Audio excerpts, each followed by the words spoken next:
Welcome back to the channel, and I finally got off my ass to produce another update video for my 170-gallon EXT aquarium from Innovative Marine. It's been a good 4 months since the 1-year update on this back in May. Since then, there's been a lot of coral and fish changes. The tank's health had slumped in the last couple months, and so did my excitement for this tank. But after a brief lull and a little bit of burnout, I am back at it in full force. So the summer's nearing to the end, and it's time for everyone to get back into the hobby.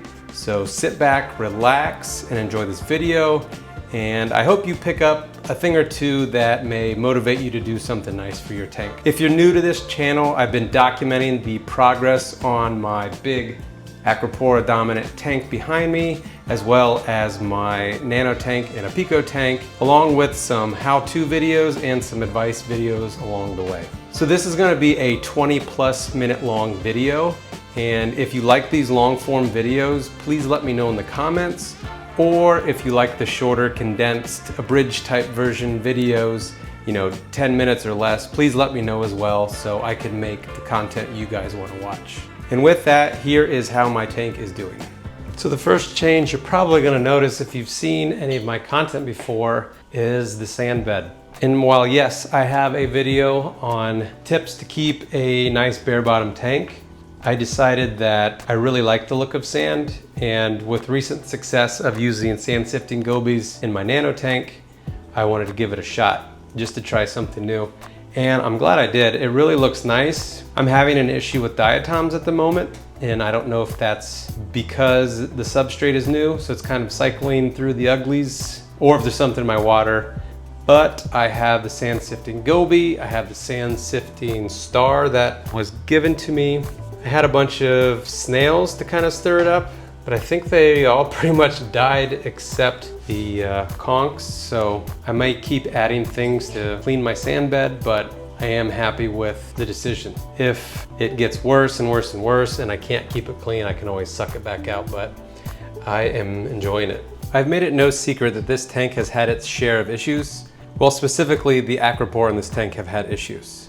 I wouldn't call it a total crash, but for me, it's more trouble than I've had in a long time. So it certainly felt like a crash to me. I guess I'm kind of spoiled in that I haven't had much turmoil in my tanks over the last 15+ years. So this kind of hit me hard.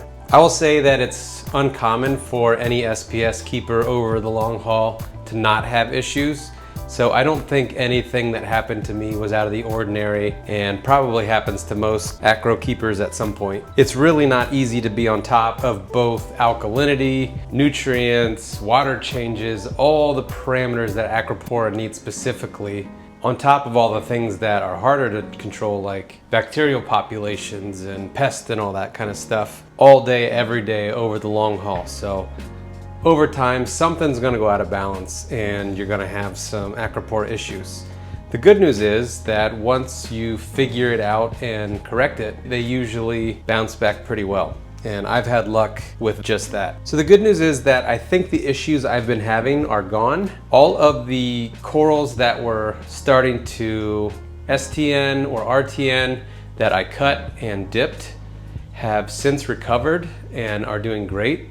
And no new corals have started to RTN in the last few months, so I think that's a good sign that I'm probably at a normal rate of RTN and STN in this tank. I don't think any acro tank is going to be completely devoid of a little bit of die-off here and there, but I think I'm probably at that rate now, which I would define as maybe 1 to 2 minor issues per month. For those that missed the last couple videos I had on this tank, I had some slow tissue necrosis on, I'd say about 15 to 25% of my acropora colonies and frags. I have a lot of non-acropora corals in here, and no other coral was affected. So it was just acropora specifically. I'm really not sure what it is. It might have been a pest, it might have been a bacterial infection, it might have been an external stress like a broken heater that I found, but I think whatever it was, bacteria was involved, whether it was primary or secondary cause. But the good news is that when I would cut healthy tissue off, they mostly bounced back pretty well. I would say about 80+% of the corals that had issues were saved and are doing just fine now. A few months ago, I was really unhappy with how this tank looked. I had some colonies that died. I removed them, and then the vacuum of the space they created kind of made the tank off balance. But I've been slowly shuffling the acro colonies. I added some of the LPS and softies back to the tank and really tried to open up the bottom to give it a better balanced look. And I would say, I think after this last shuffle, I'm once again happy with how it looks, and I'm happy to show it off. I didn't really think it'd be interesting on camera to do that since I've done it in past update videos. But if that's something you guys think would be interesting in the future, let me know in the comments, and I can start videotaping some of the non-routine stuff I do for this tank. So even though some of my corals stopped RTNing and STNing, those haven't exactly grown well, even though that their colors maintain and they're starting to encrust a little bit. Some of the corals in this tank have just exploded in growth. This red robin colony has not skipped a beat. It was probably one of the few corals that was completely unaffected when I was having issues. Most corals, even if they didn't have tissue necrosis, they would at least slow down in growth. This was the only one that just never skipped a beat. This thing is getting huge. It's probably well over a foot from left to right and maybe 8 inches from the base to the tip. The colony shape on this thing is just perfect. It's practically perfectly round. It has a nice overall shape. The branches are evenly spaced. There's no tissue death anywhere inside or at the base of it. It's just the perfect specimen in my mind. This is the orange creamsicle acropora. It's a newer piece that has been steadily growing since I got it.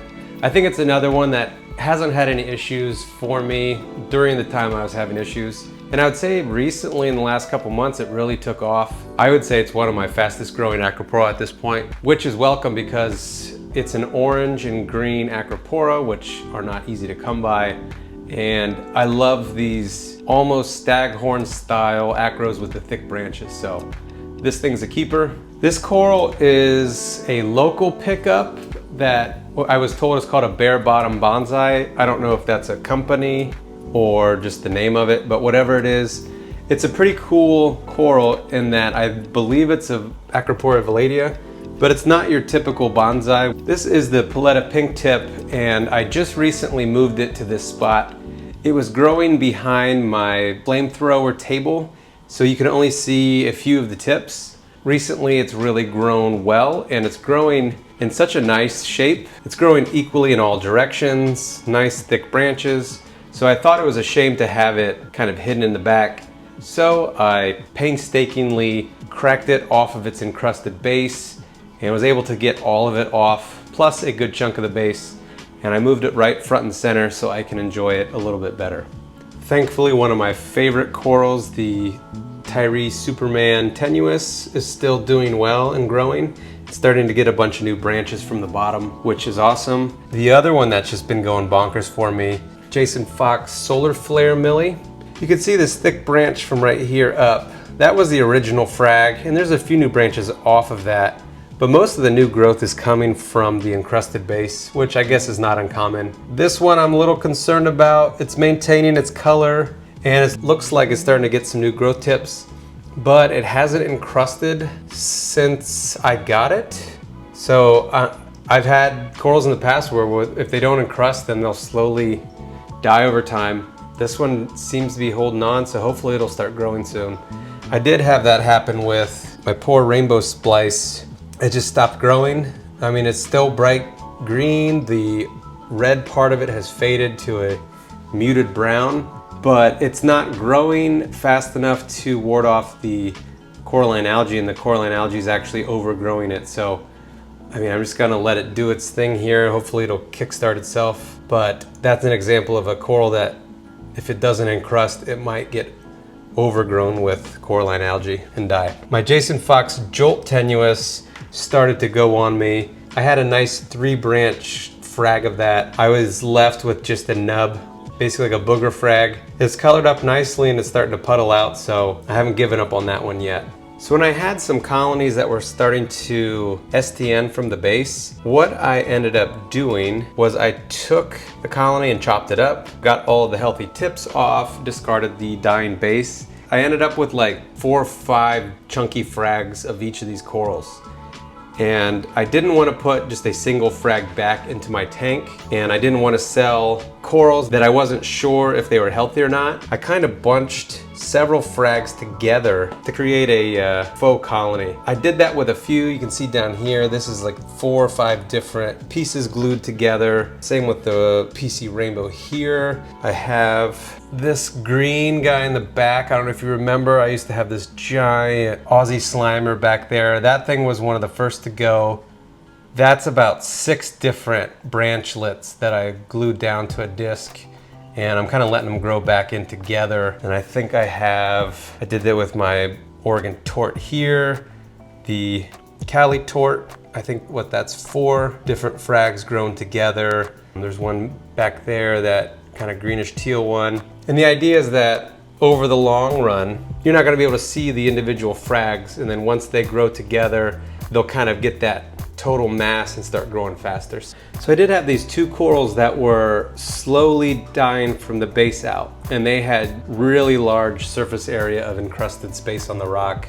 It was a steady weekly march towards the center, and then I just ignored them because I was like, the main trunk of this flamethrower table is probably a good 4 inches thick. There's no way I'm getting that off the rock. So I was just gonna save a few branches as needed, but ultimately, once it got to the main branch on one side, the tissue death just stopped and it recovered.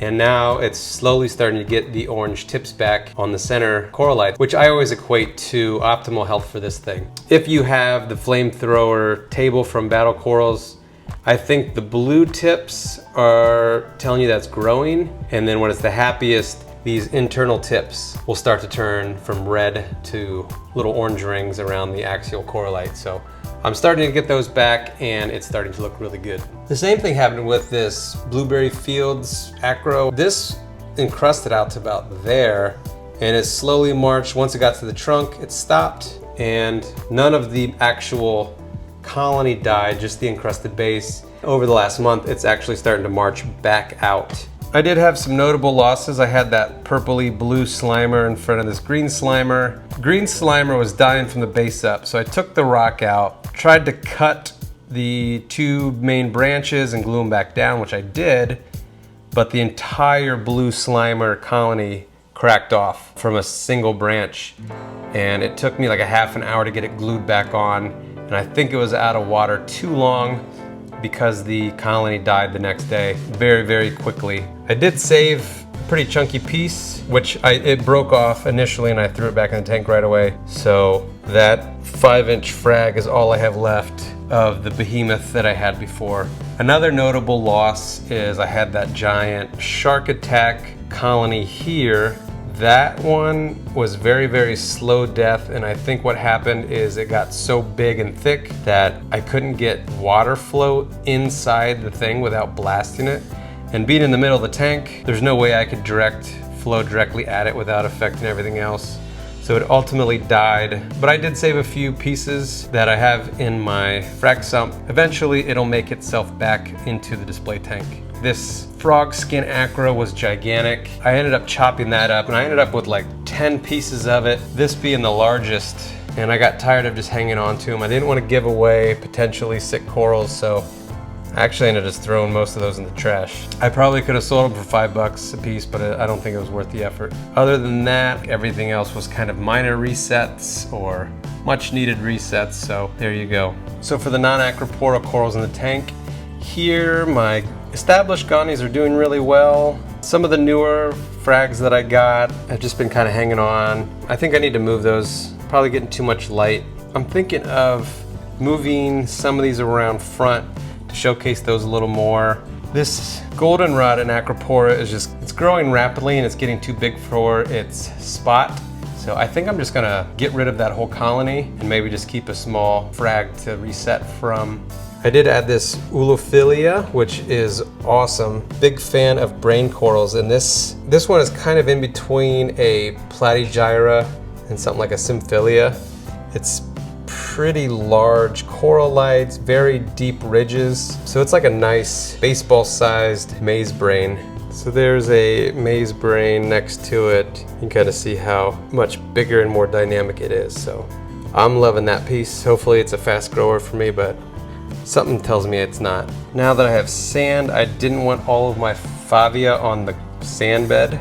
I put these two little fishy Stax rocks on the sand and mounted these to them so they can encrust out more without getting covered in sand. Kind of like I did with the Holy Grail Micromusa here. Some of the other corals, happy to add some Euphilia back to the tank, showcasing my torch that was kind of off in the corner for a while. I added a softie that wasn't doing well in the sunlight tank and put all of my hammers and frog spawn back in the tank. And these are doing really well in the tank. Another coral change, kind of started planting my zoanthids on the rocks more. Throughout the tank, some of the nicer zoanthids I've had, I kind of posted here and there on the rock. So hopefully I won't regret that.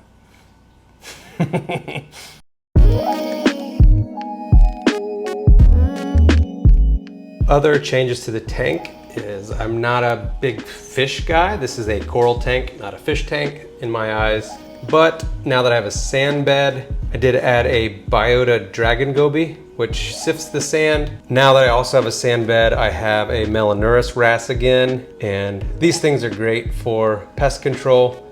I have some red planaria issues, so I got that guy. He did not make the dent that I wished, so I recently added a dusky margined wrasse, which is another wrasse of the same genus. It's pretty small at this point, I think maybe 2-3 inches, but I think ultimately it gets a good inch or two bigger than a Melanurus, so hopefully he does a good job and doesn't outgrow this tank. I also added a Scooter Blenny, as I read they are planaria eaters. She was a little skinny at the local fish store, but they said she was eating, so I'm gonna give her a shot. My Mandarin Dragonette, she is just like fat as hell. Looks like she's about to burst again.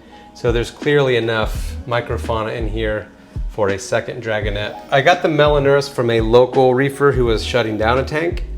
And with that, they were getting rid of a Tamini Tang for a nice price. So I also picked up the Tamini Tang. You may notice that the tank is less chaotic, and that is because I had to rehome the pair of blue jaw triggerfish that I had.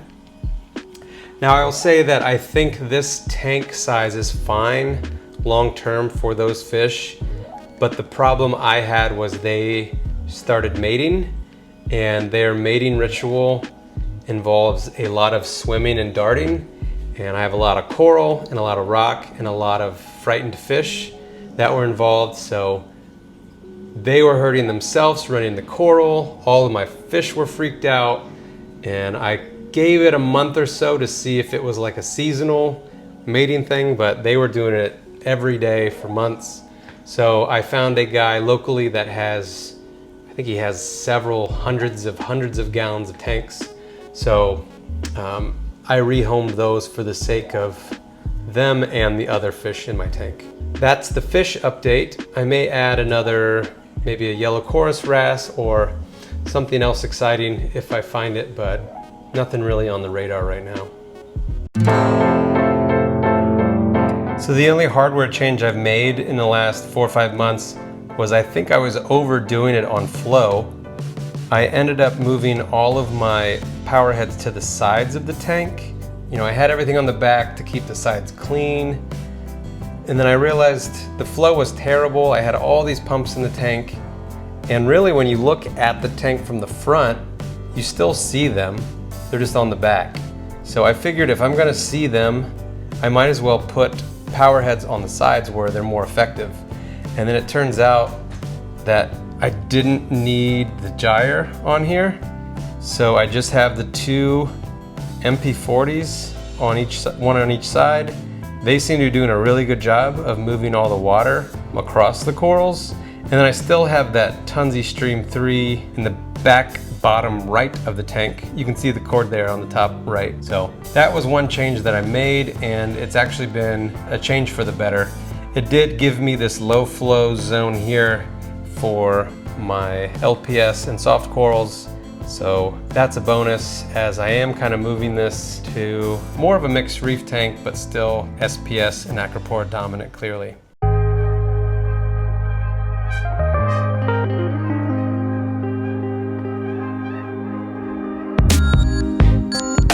I don't have any major plans for this tank at the moment, so I'm just gonna stick with what I have, unless I come across some exceptional pieces that I just can't pass up. So if everything goes as planned and the corals that I do have continue to grow well, I probably will end up removing some of the less desirable pieces to make room for the stuff I really like to grow into its space a little more.